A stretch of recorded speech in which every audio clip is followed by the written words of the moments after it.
Okay, so we're starting out this vlog Monday evening. Just never got around to starting it yesterday. I had a long day at work. It felt longer because I didn't have any students, but I was working pretty much all day to get one last thing graded, and then I had to make parent contacts of all my failures. I actually made contacts of D's and F's, but it was just supposed to be F's, so I made that harder on myself. Plus I was also getting stuff ready.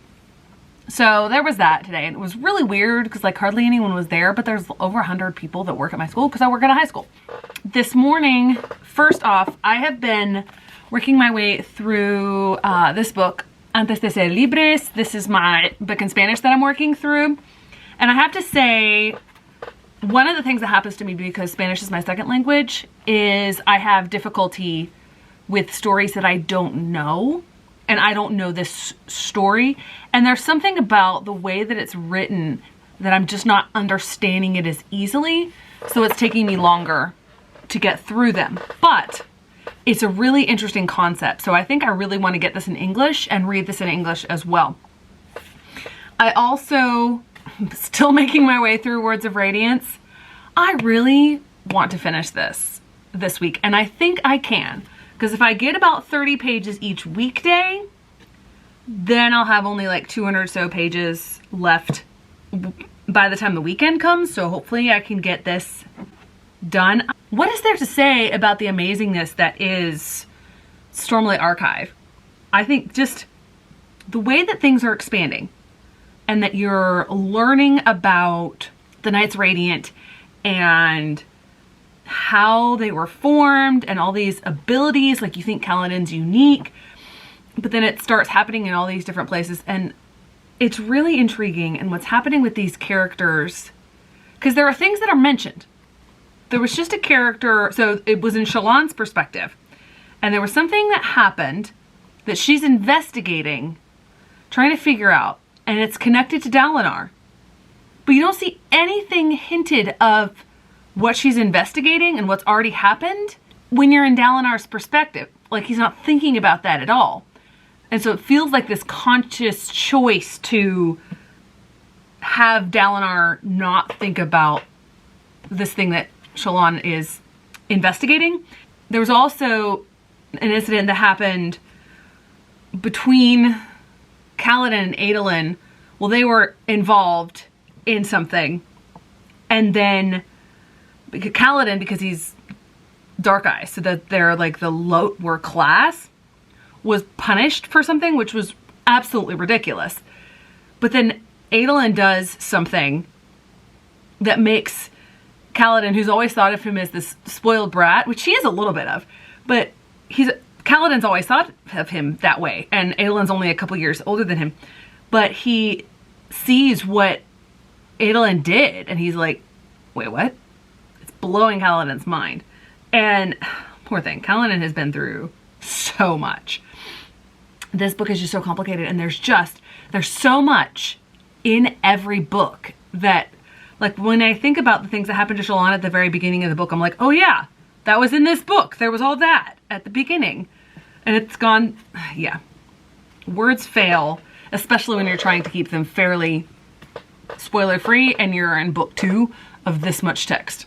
When it comes to the other book that I want to get through this week, I thought about doing Darius the Great Is Not Okay, but I decided, since I had such success last week with Bronze Drum, I'm going to try my other Korean book, and this is definitely a different kind of book. This is historical fiction, but there's almost a bit of a murder mystery from what I've heard about it. But it is set in Korea, but at a much different time period. So it says on the flap 1758, and Bronze Drum was set around 60, 70 CE. So about 1700 years earlier. On the audiobook front, I finished Alcatraz versus the Shattered Lens, which is book 4. And wow, Sanderson, speaking of Sanderson still has a snark. That's the epitome of him as an author, but also of Alcatraz as the narrator of this story. But Kaladin continues to grow, and this just, did I say Kaladin? I meant Alcatraz. Alcatraz continues to grow and learn and be faced with really harsh realities. I'm like, wow, this is middle grade. And he's keeping it middle grade, but still dealing with a lot of stuff. So I love that. Finished that. That did help me get up to the completed half my TBR.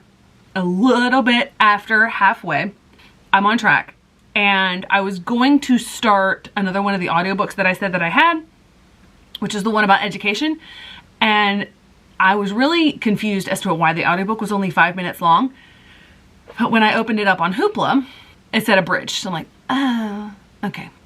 So I'm not reading that. What I started last night was A Very Private Woman, which is a biography of a woman, and I only remember her first name, which is Mary, but she was a woman that defied convention and was one of JFK's mistresses. And the way that the author has started off this biography is really interesting. She started it with, basically with her death, her murder, because it was a murder. And then all of the surrounding things, all of the connections that this woman had in Washington society. And it's really intriguing. And the narrator, I can't tell if I like it or not, but what I can tell is she's putting a lot of drama into how she's narrating this book. So I know that if I read this, just physically, that bit would not be there. But that's what I'm working through this week. So the goal is this week to finish A Very Private Woman, to start and finish The Red Palace, and hopefully also finish Words of Radiance. Okay, quick update today because I had a long update yesterday. I'm still obviously working my way through Words of Radiance, and that thing that I mentioned that I hadn't realized was going on with Dalinar, I was watching Michael Knipp's video today, where he did a one-chip challenge and did a recap of Way of Kings, which I was so glad I got to watch because I've read Way of Kings. But he mentions what I think is that thing in here. So somehow I missed it. I will have to reread the book. I don't know when because they're so long, but somehow I missed it. Didn't get too much farther, only 30 more pages, but I mean, what can I say? I'm still loving it. The other book that I am working through is A Very Private Woman. I am reading this via audiobook and I'm still really enjoying it. It's kind of meandering. So one of the things that biographies like this, I guess you could say, suffer from is the lack of evidence to build out a fully fleshed narrative of the person's life.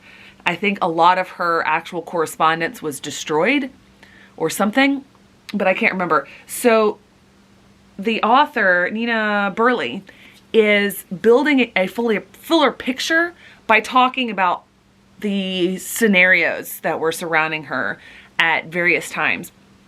But so far is doing a really good job with pulling from different sources depending on the time. And one of the things that I love about books like this is where it gets me interested and wanting to learn more about things mentioned in that book. Do I ever actually go and seek those things out? I mean, maybe I add it to my to-read list, but I've got over 600 books on there. And this was not one of them. But I'm really enjoying it and still enjoying the narrator. So I might actually look up and see what other nonfiction this narrator has narrated to be repetitive. Lastly, I started The Red Palace with my nice white book. So I'm very careful when I'm reading this. It's obviously a choice to go with stark white. I think the author is trying to make a point with the stark contrast of the red on the white. The only similarities that The Red Palace has to Bronze Drum is the fact that they're set in Korea. They're about 1700 years apart. They are very different stylistically. Bronze Drum is very literary, like literary historical fiction. This is murder mystery historical fiction. And I'm really enjoying it. So there's not the detachment from characters that you had in Bronze Drum with this one. In this one, it's actually first person from the main character, who is the illegitimate daughter of some court official but she's seeking to raise her status by becoming a nurse. And the book opens with her and a friend, another palace nurse, being brought mysteriously to this place where the crown prince lives, but it's not the crown prince there, it's someone taking his place, but then he comes back late. But the thing that brought him back late actually involves this main character and a friend tangentially, because there was a massacre, 4 women killed at the school, the nursing school where they studied, and this is 1760s or so. She gets involved in that, and I will say that when that was announced, when the crown prince was coming back and the massacre was announced, I had a thought and a hypothesis. And I went back to look at the author's note. And if you don't want to know anything about this, don't go look at the author's note. Because if you want to try to figure out who done it and all that sort of thing in a typical murder mystery, then don't look at the author's note. I am approaching this less from a murder mystery sort of standpoint, because I don't necessarily care about the figuring it out. Learning about the society though, and what's going on, and the devolution of a person that would lead that person to commit murders like this, and the way that medicine, which is becoming modernized at this time, but it's not really understood, the way that the head nurse, her mentor, is being vilified by this prosecutor. She's basically being accused of these murders because 12 years earlier she was unable to save the prosecutor's wife and child in childbirth, or maybe not prosecutor, maybe police chief. It's really interesting, these different bits of society that are being brought up in the book, and I'm enjoying that. Okay, so sort of a mobile update today, as I'm just gonna come in real quick. I just finished my run. On Wednesdays, it's my rest day, so I just do 1 mile. Just finished that and walking back. I'm making sure that this is here, because if it's back here, I look like I'm kind of bald. I have hair. Anyway, yesterday in the evening, I was gonna read Words of Radiance for just 5 minutes because I hadn't gotten the full half hour in the morning. I couldn't stop.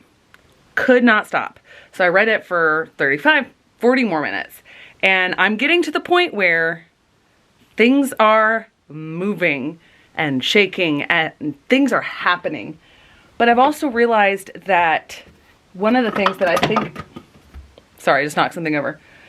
I've also realized that one of the things that I need to do is I need to read it in larger chunks. I think that will make more of a difference. I think I'll enjoy it more than not that I'm not enjoying it.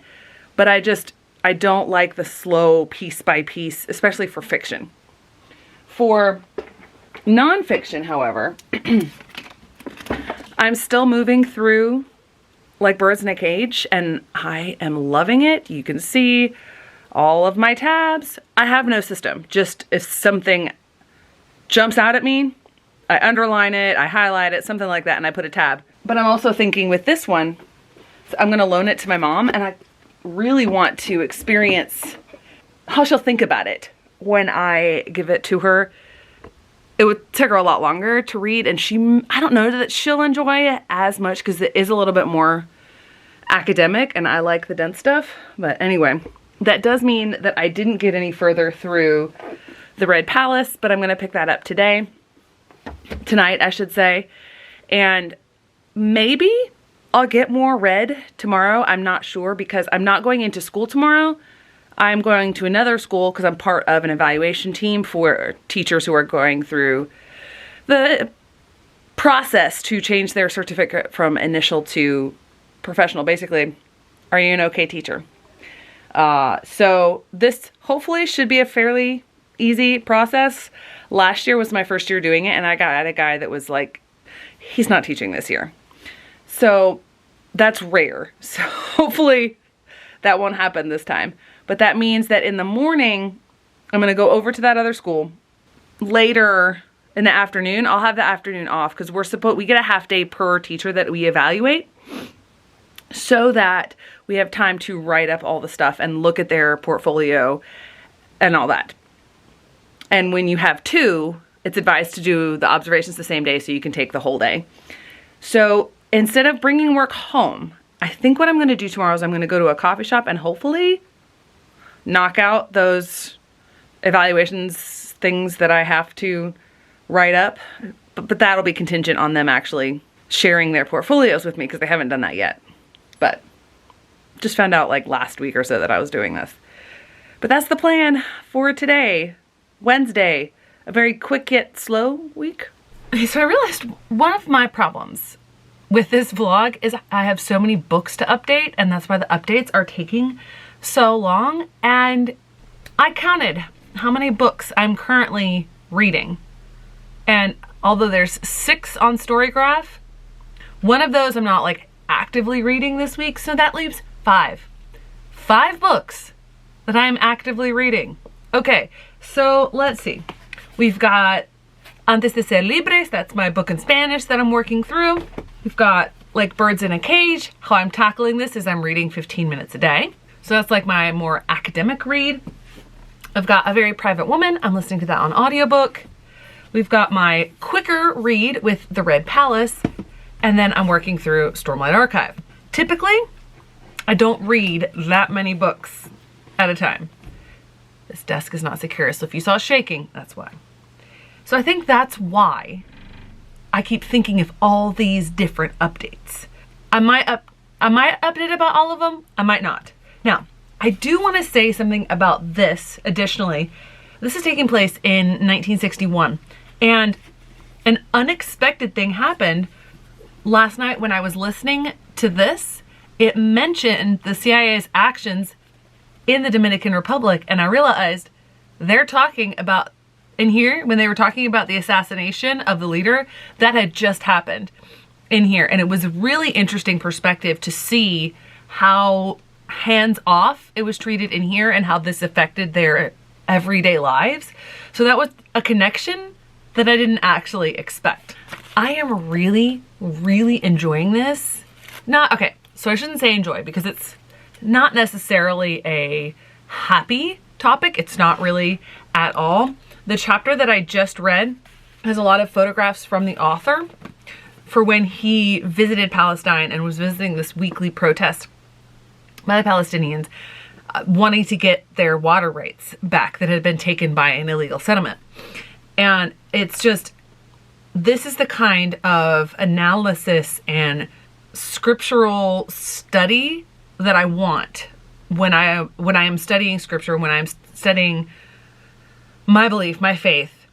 And it's so enlightening. It's a bit dense. It's a bit on the academic side, but I'm learning a lot, getting angry multiple times.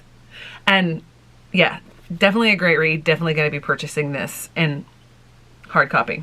I'm kind of falling out of love with The Red Palace. Like, it's not bad, but it's feeling very stereotypical murder mystery type, almost YA, which I wasn't expecting with this. There's lots of things that they could be doing, the author could be doing, to talk about some of the different things going on in society, but she doesn't seem to be doing that. It's not bad, I just think this will end up an average read for me.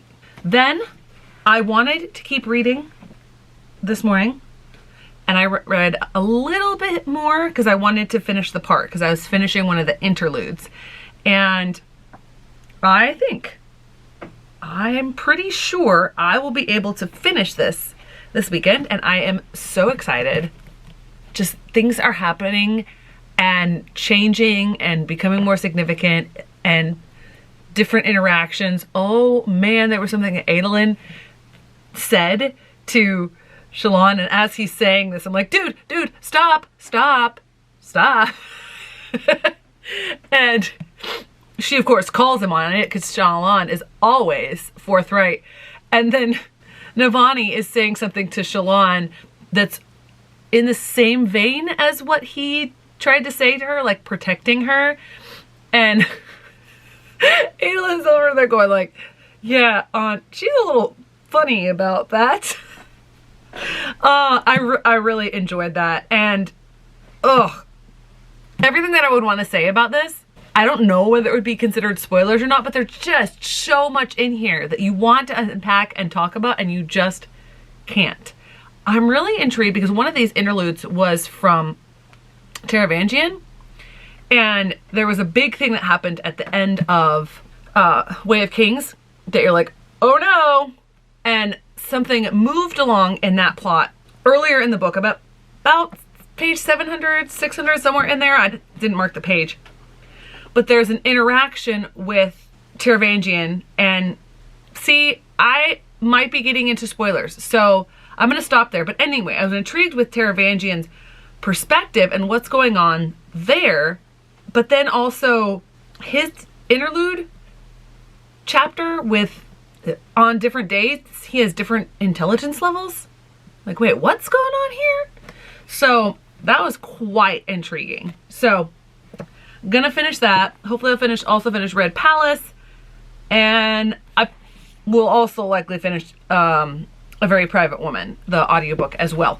And because I don't have, sorry for the shaking, because I don't have any other audiobooks from my current TBR, I am going to go back to the Rainwild Chronicles, and I'm really excited about that, which means I might, if I'm able to be diligent with getting my reading done, I might actually get even more books read, which is probably a good idea because I'll show a more detailed haul in my next episode of Buying Bingo. But I knew that I wanted some of these books, and I was earning some tokens a different way, which I'll mention in that video as well. So I kind of now am trying to make sure that I earn enough books for all my bingos. So I decided to go ahead and finish out a couple of the series that I'm working on. So this finishes out Graceling series. I realized, and this was all started when I realized that one of the books that I got in my coffee and book club was book 2. And obviously I'm not going to read that without book 1. So got book 1. I went to Thrift Books for that. And this is one of the Grimm sisters that I was missing. I think I'm now only missing 1. So I'm completing my series collections. Do I know if I'm going to like these series? I don't know yet, but I will. Okay, Saturday morning. Haven't started my run yet, but 1 book down out of the 3 that I plan to hopefully finish today. And it pleasantly surprised me by the end. And it turns out that what I said earlier about accidentally spoiling myself by reading the author's note, I didn't actually spoil myself. So that was nice to know. And is it groundbreaking literature or anything like that? No. But I really enjoyed it for what it was, and I think that Jane Hurd did a really good job dealing with the way that society was structured then, and the way that things went on, and how people interacted, and the interactions with the royal court, and how that was structured. I enjoyed it. I don't think it'll be a high read. It might get to a 4-star, might be a really high 3.5, but I will be holding on to this one.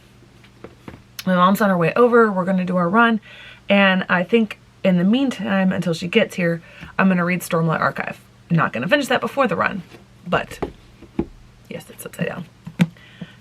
Going to try to see if I can finish these 200 pages today. Okay, so I knew it was only a matter of time before Bands of Mourning got surpassed as my favorite Cosmere book. Wow. But it's not by much. I just finished, I can talk sometimes, Words of Radiance. I just spent like an hour and a half or so finishing up the book. I didn't have quite as much as I thought, because what I thought was the end, page 1096, was actually a little bit from Oathbringer, which I can't wait to get into. So it's actually 1080. So still a very large book. There were a couple times in this last 180 pages when I literally gasped and just held my breath, like, and like had to close the book, well, with my finger still in it, because of the stuff that happened in here. Oh my word. Obviously I can't say anything about it because that would be spoilers. But the way that Sanderson is bringing everything together, is tying things together, is building up what's happening to the characters. I have never, ever seen anything like it. Ever. There's a point in here that I just absolutely loved. It happened with Seth. Sort of, if you could say, one of the villains of the story. But he's only really a villain because of what he always believed, and now that's being challenged, and I think he's going to be transformed. I won't say much, but he has an interaction with a character from another Cosmere book. Makes an appearance. I loved it. I loved it so much. I need a t-shirt with that character's catchphrase on it. It's got to exist somewhere. I'm not going to say because spoilers, and it's so hard not to say. Not that anyone watches my videos, but whatever. So, and just the things that happened at the end, in the very last chapter when you think everything's done.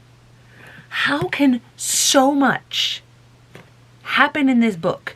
And yet this is book two of what's going to be a 10-book magnum opus. I can't even fathom everything that is happening right now. So, I mean, this is just absolutely amazing. This is probably one of the best books that I have read all year. And I think I did it a disservice by doing it in pieces like I did. So my plan for November, at the beginning of November, I have the Monday and the Tuesday off because the Tuesday is election day and they use the schools for that. But I also have the Monday before that off.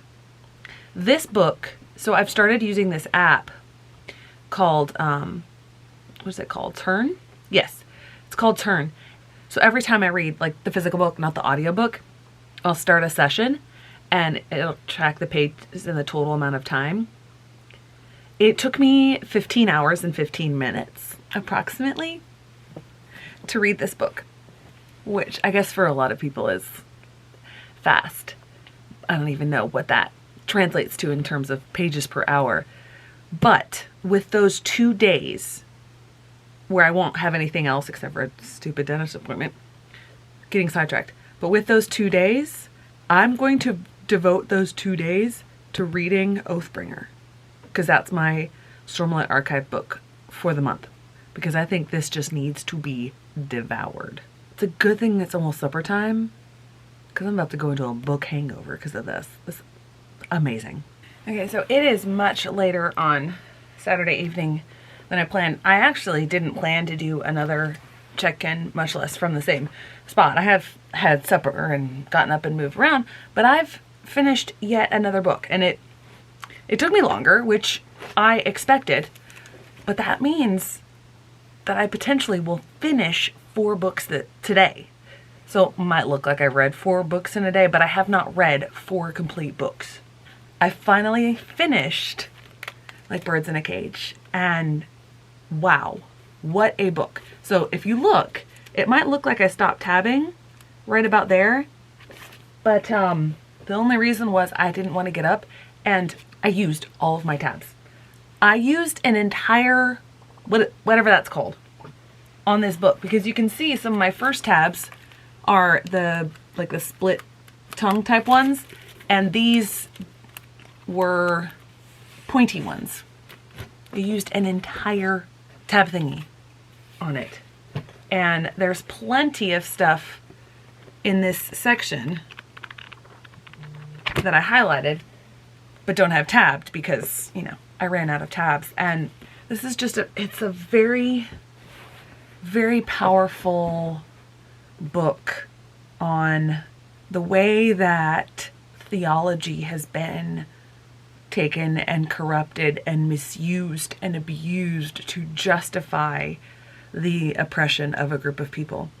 And it was really interesting to look at and analyze some of these arguments, especially after just teaching about ethnicity in my culture unit, and then in this current unit teaching about political organization of states. And we were talking about the basic definitions of the word nation, state, nation state, and stateless nation. And of course we brought up when you bring up stateless nations, Palestinians are going to come up. And it was really interesting because in one of my classes when I was asking for examples, and one of my students brought up, yeah, Jews before 1948. And I went, you know what? That's really good analysis. But then I gave them some history, some of the things that I learned from this book about how in creating their own state, which is something that they wanted, they made a stateless nation out of another group of people.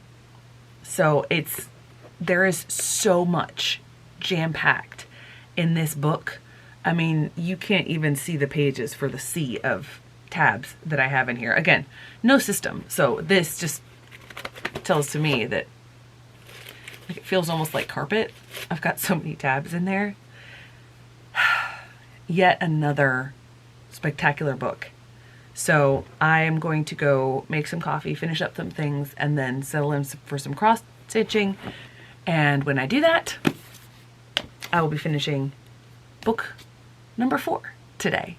So I'll bring my currently reading down to 2. Okay, so I'm here to close out the vlog, and I made a decision last night. And one of the things is, so I'm trying to think, how can I finish my TBR by the end of the month? Because I have 1 week left to do that. One of the things that kept coming up was this book.